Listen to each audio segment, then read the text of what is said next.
You are listening to The Facts, the Fellas and Facts podcast with your hosts, Josh and EJ. Starts right now.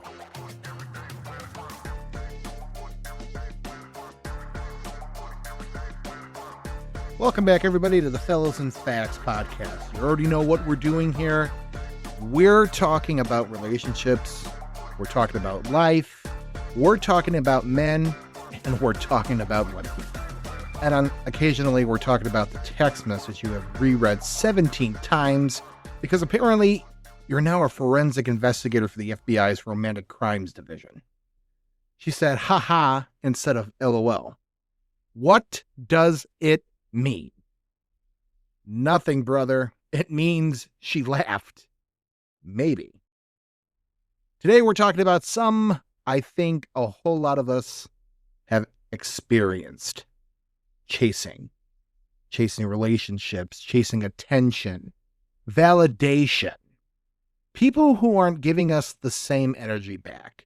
And sometimes chasing somebody who has given us 17 different signs that they're not interested while we're sitting there thinking, okay, but what if number 18 is positive? My brother, come sit down. We need to talk. Today's episode is called Stop Chasing, Start Choosing Yourself. And before anybody thinks I'm standing up here acting like I've mastered this, I got news for you. Absolutely not. I've stared at my phone. I've analyzed messages. I've wondered why somebody took longer to respond. I've had conversations in my own head that other people didn't even know they were participating in. We've all done some version of it. But eventually, you will reach a point where you realize I cannot control whether somebody chooses me or not. I can control whether I choose myself. And that's where we're going today. You know, before I even start getting into today's show, I'm very excited for a special baseball game that's appearing August 13th on Netflix. The other day, I watched The Field of Dreams with Kevin Costner, Ray Liotta, James Earl Jones, all the greats. I think that movie is fantastic. And as an adult, you kind of get it a little bit more than you were a kid.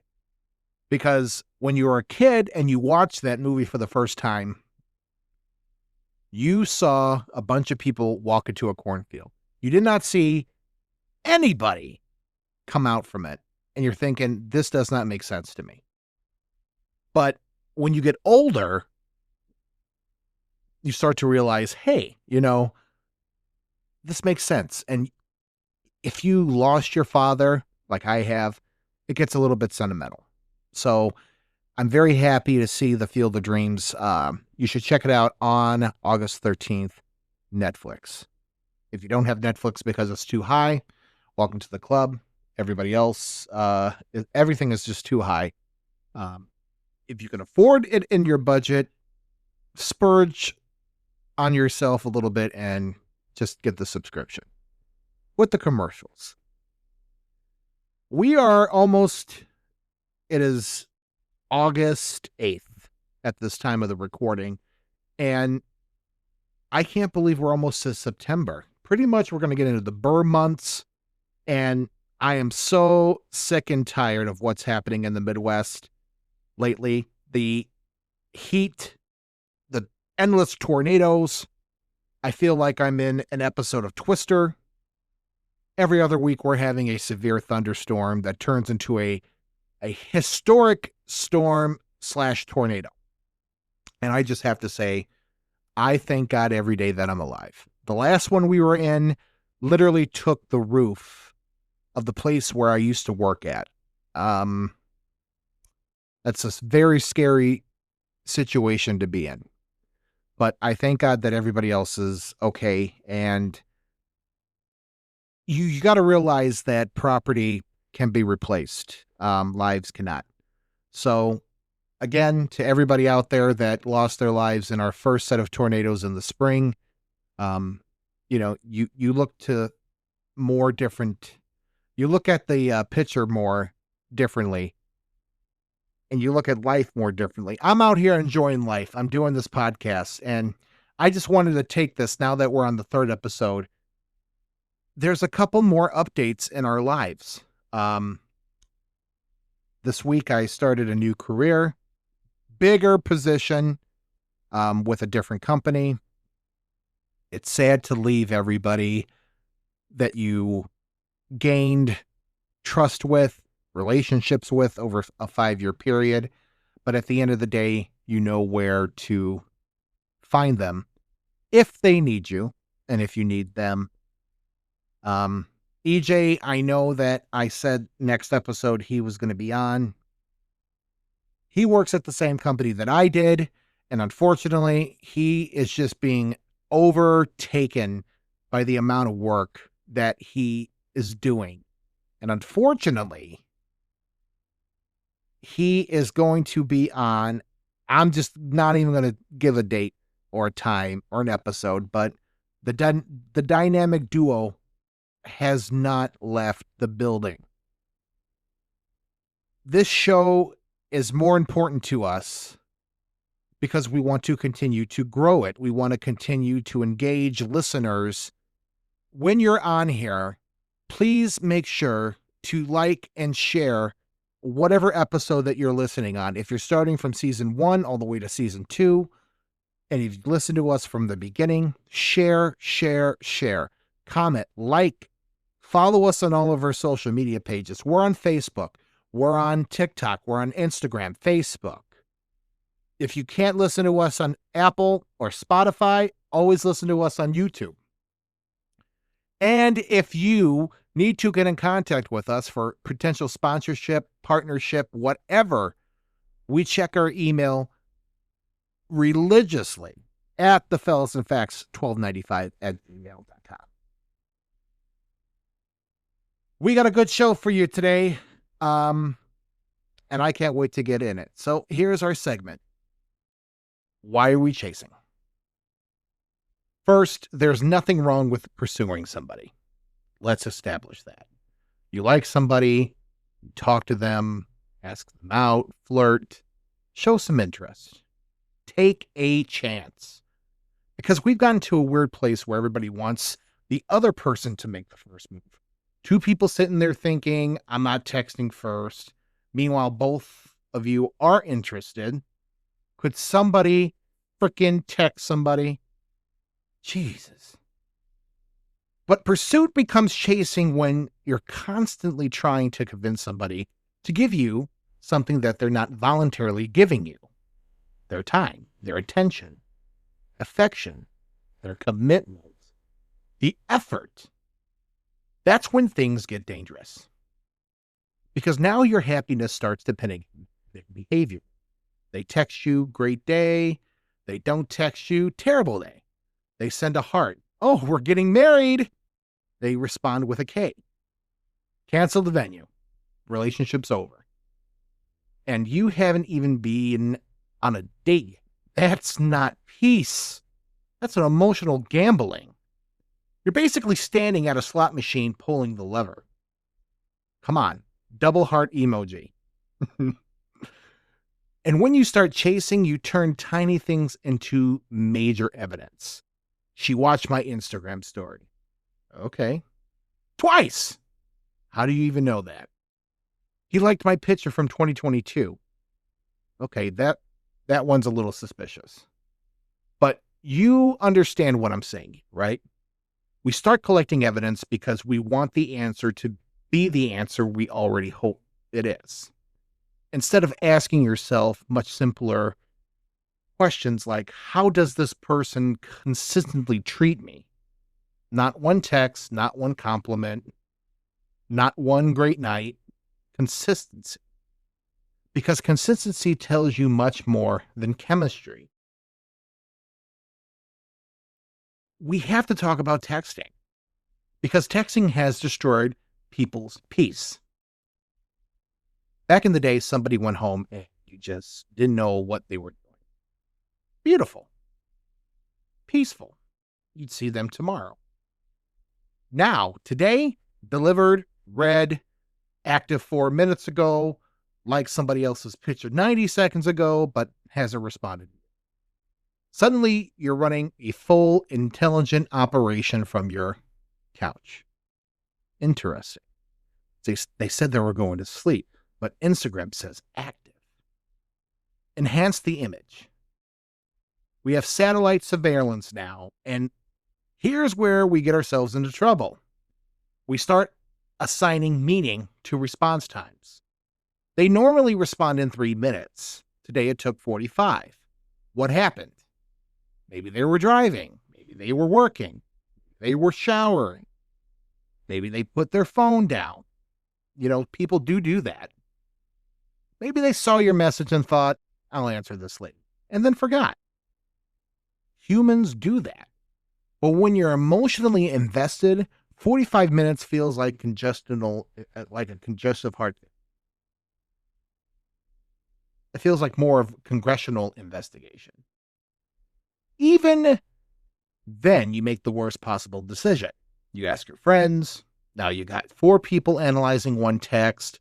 Friend number 1 says she definitely is into you. Friend number 2 says, nah, it's over, bro. Friend number 3, leave her alone. Leave her on red for exactly 6 hours. Why exactly 6? Have we ever imagined where did that come from? Like, where do other men learn it? Do they learn it that, I've done this one time and it works with everything? No, not every girl is the same. Every girl is looking for something, but it's not what we all think about. Oh, she just wants sex. Oh, she just wants this. No, every girl wants to have validation, and every girl wants to ensure that they are talking to somebody worth talking to. Worth talking to, if I should say. Anyway, back to the point. Where did this science come from? And a friend number 4 is already planning your wedding. Ladies, you do this too. Then somebody screenshots a conversation. Now we're drawing arrows, circling punctuations, looking at the exclamation point. Bruh, we've lost control of the situation. And yes, some of you are going to ChatGPT.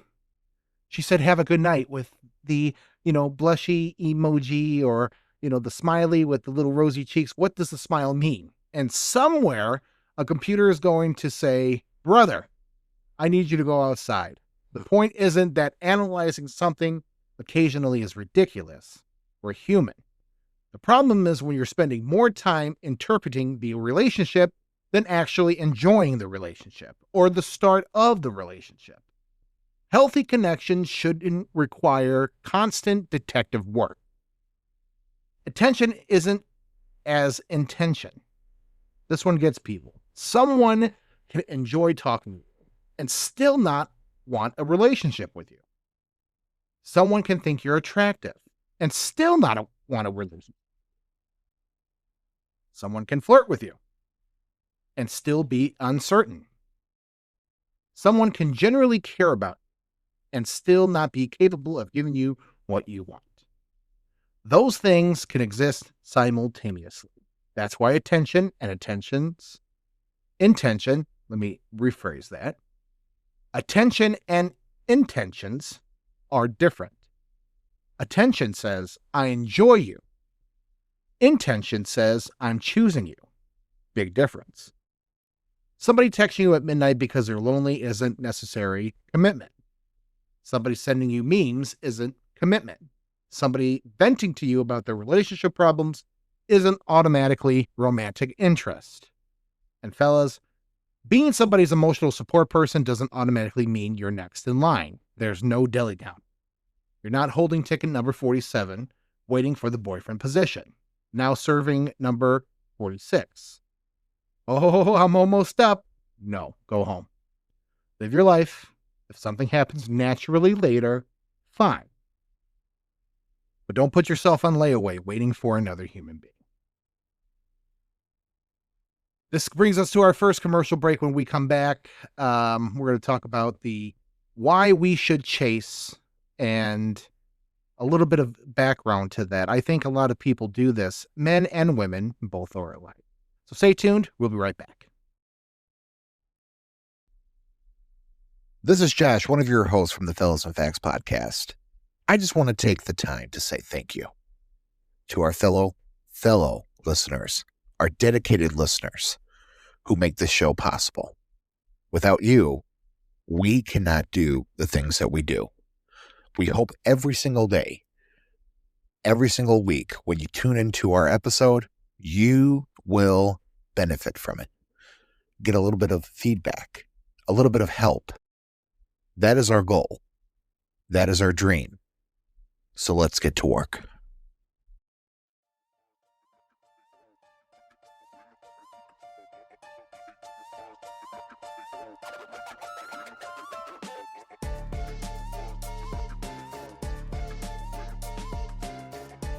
Welcome back to the Fellas and Facts. Now let's get underneath this. Why do people chase? Sometimes it's attraction. Sometimes it's loneliness. Sometimes it's just pure ego. Sometimes we want that person because they're difficult to get. And sometimes we're not even chasing the person anymore. We're chasing the feeling we got when they gave us attention. Think about that. Maybe they complimented you. They made you feel attractive. They made you feel important. They understood something about you that other people didn't. And your brain went, oh boy, I need more of that.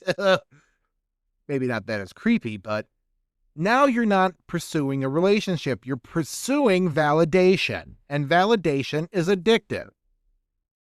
Especially when it's inconsistent. When somebody gives us or gives you attention constantly, you get used to it, right? But inconsistent attention, that can keep you hooked. Monday, good morning. Hope you have an amazing day. Smiley face. Tuesday, nothing. Wednesday, nothing. Wednesday, miss talking to you. I'm sorry, we're already on Thursday. Thursday goes back to nothing.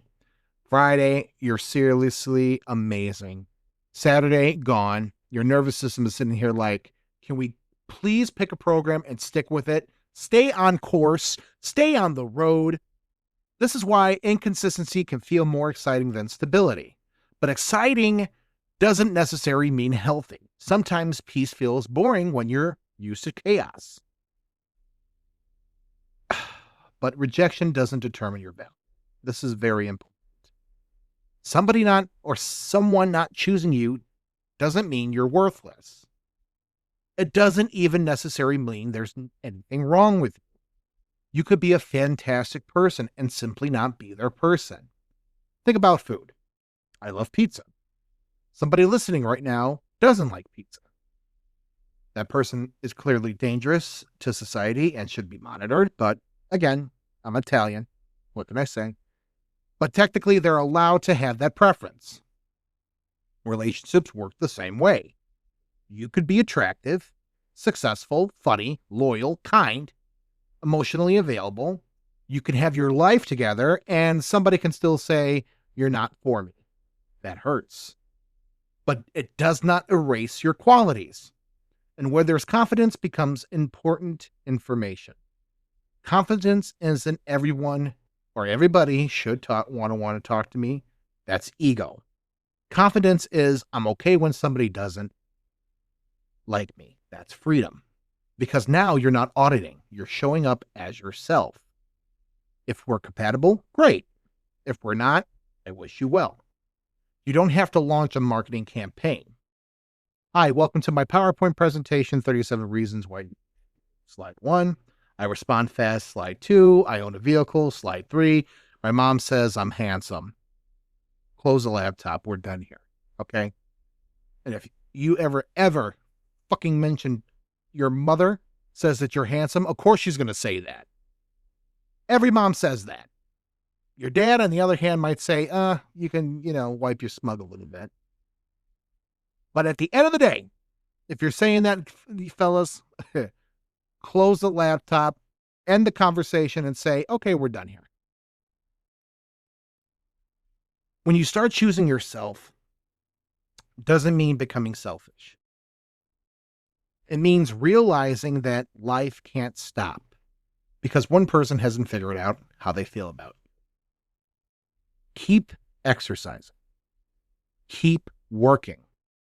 Keep building your career. Keep seeing friends, improving your finances, pursuing your hobbies.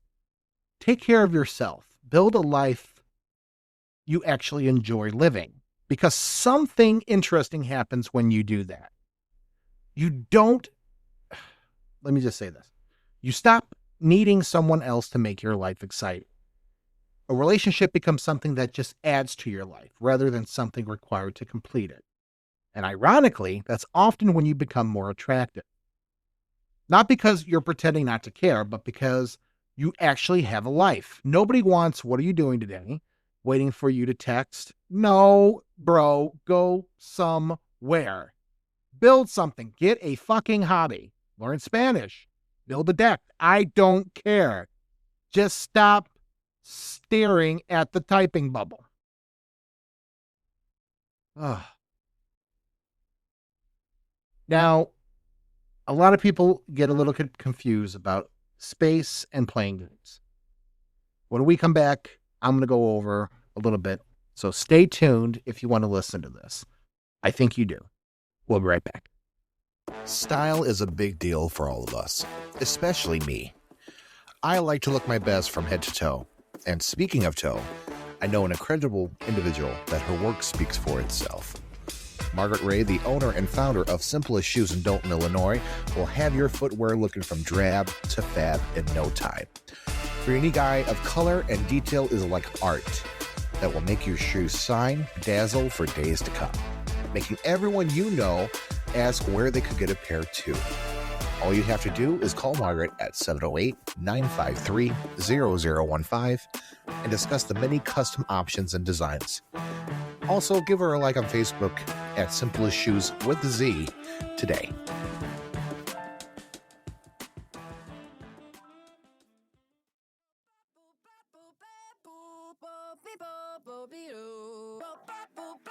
You're listening to The Facts.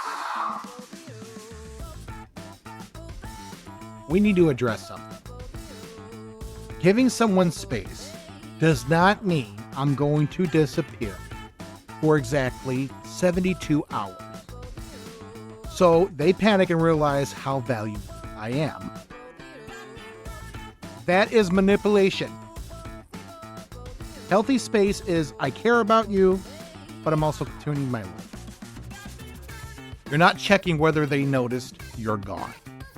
You're not posting suspicious, inspirational quotes hoping they see that. You know, the post, sometimes you don't know what you had until it's gone.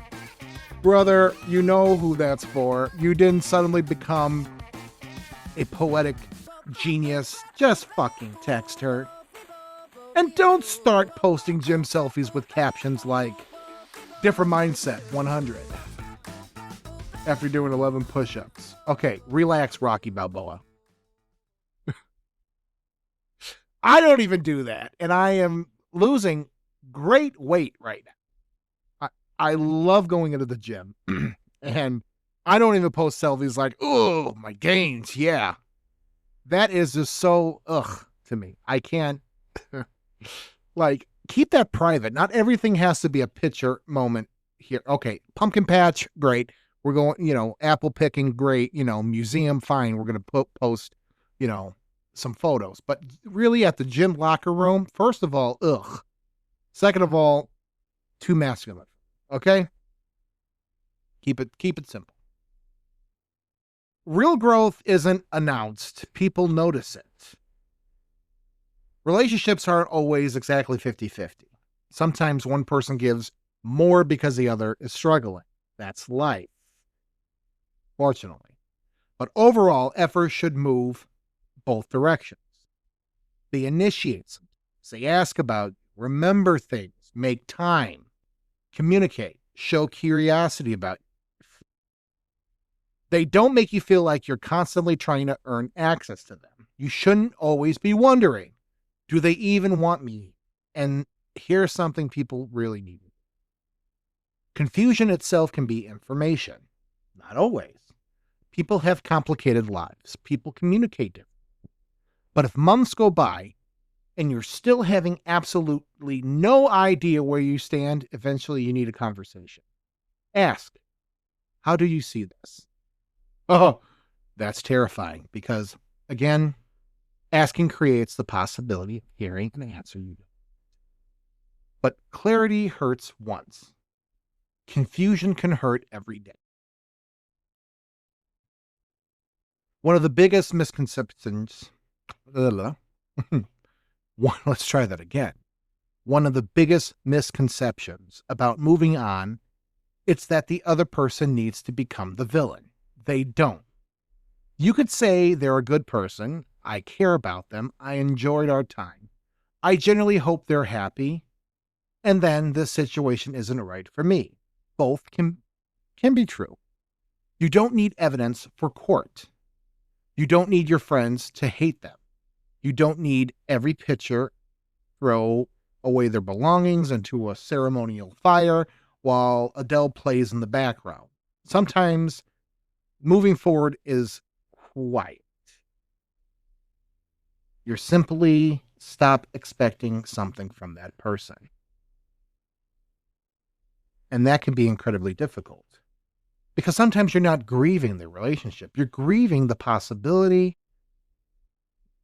that dates you imagine, the trips, the jokes, the inside jokes you thought you've had, the future you built inside your head.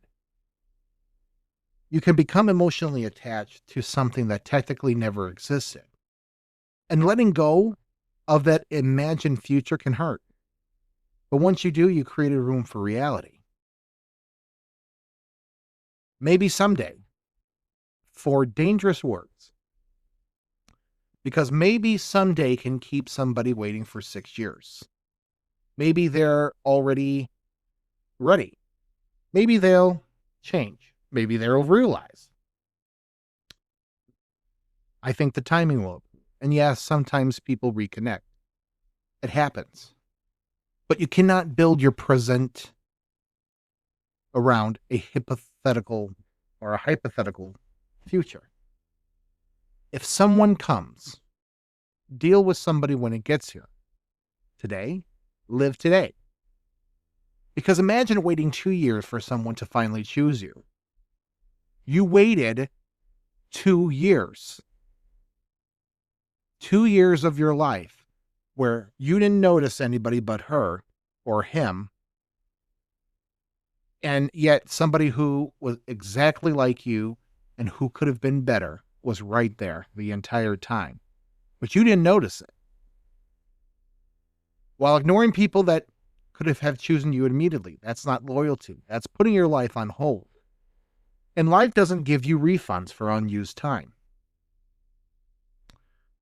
When we come back, we are talking about the self-respect checklist. Stay tuned.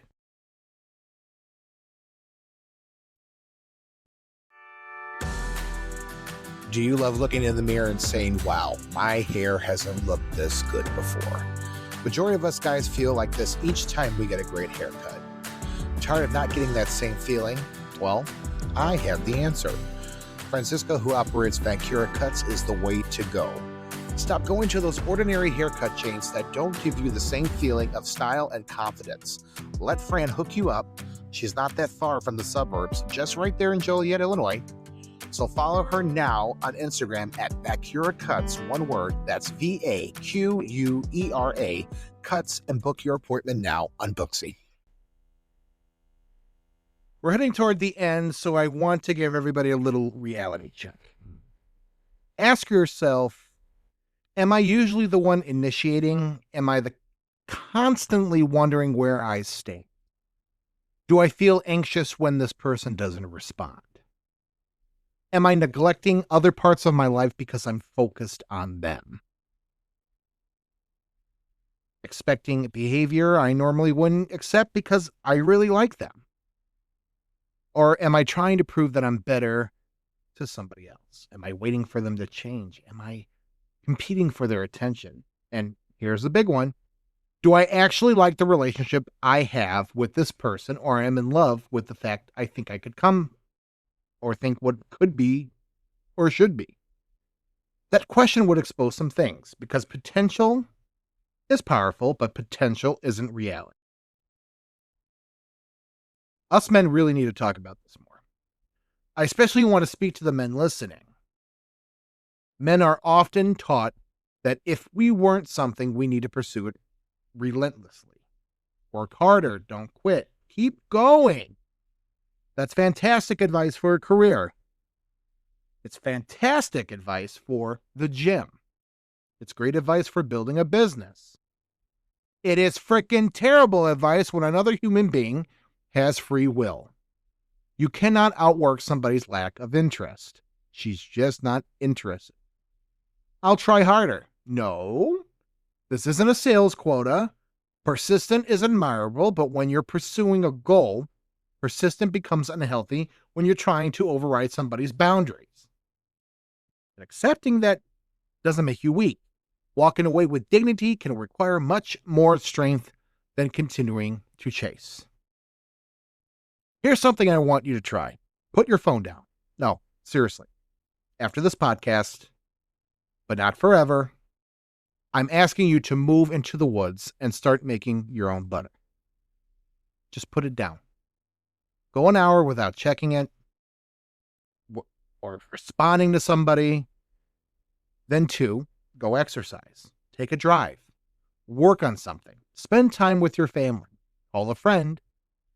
Do something where your brain has to present. Because sometimes the problem isn't the relationship. We've trained ourselves to expect constant communication. 20 years ago, I'll call you tomorrow. Okay. Today, 7 minutes without communication. Something's wrong. No, nothing happened. We need to become comfortable with silence again. Here's what I want to change the question. Instead of asking, how do I get them to choose me? Ask, would I choose? Am I taking care of myself? Am I dependable? Do I communicate? Do I have goals? Do I treat people well? Can I regulate my emotions? Do I have life outside of relationships? Can I apologize? Can I admit when I'm wrong? Can I handle rejection without becoming cruel? Can I love somebody without trying to control them? That's growth. Because becoming better isn't about winning somebody. It's about becoming someone you're proud of. Proud of who to be, regardless of who stays. So let's bring it home. If you're listening right now and there's somebody you're chasing, I'm not automatically telling you to walk. I'm telling you to stop running long enough to look around. Ask yourself, are they moving toward me too?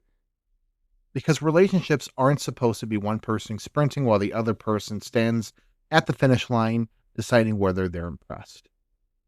Show interest. Be vulnerable. Take chances. Tell somebody you like them. Ask them out. Love deeply. Care deeply. There's nothing embarrassing about that. But maintain your dignity while you do it. You shouldn't have to shrink yourself to keep somebody. You shouldn't have to constantly prove your worth. And you shouldn't spend your entire life waiting for somebody else to decide that you're valuable. Sometimes that person you desperately want to choose you isn't the right person you're supposed to convince. And maybe the bigger lesson is learning to finally choose yourself. Work on yourself. Take care of yourself. Build something. Get healthier. Become stronger. Advance your career. Laugh more. Spend time with people who genuinely enjoy having you around. If that right person comes along, great. You won't be asking them to rescue you from an empty life. You'll be inviting them into your life you already built. And fellas, please, for the love of everything holy, stop analyzing punctuation. She used 2 exclamation points. Go to bed. This has been another episode of the Fellas and Facts. If this episode made you laugh, made you think, or made you quietly delete a 3-paragraph text you were about to send, then I've done my job. Remember, show interest, make your intentions clear, treat people well, don't play games, but don't lose yourself trying to convince someone else to choose you. Sometimes the biggest upgrade isn't finding somebody new. It's becoming somebody you respect. Until next time, take care of yourselves, take care of each other. And if you're currently staring at your phone, waiting for the text, put it down. They'll still have your number tomorrow. This is the Fellas and Facts. I'll catch you on the next one.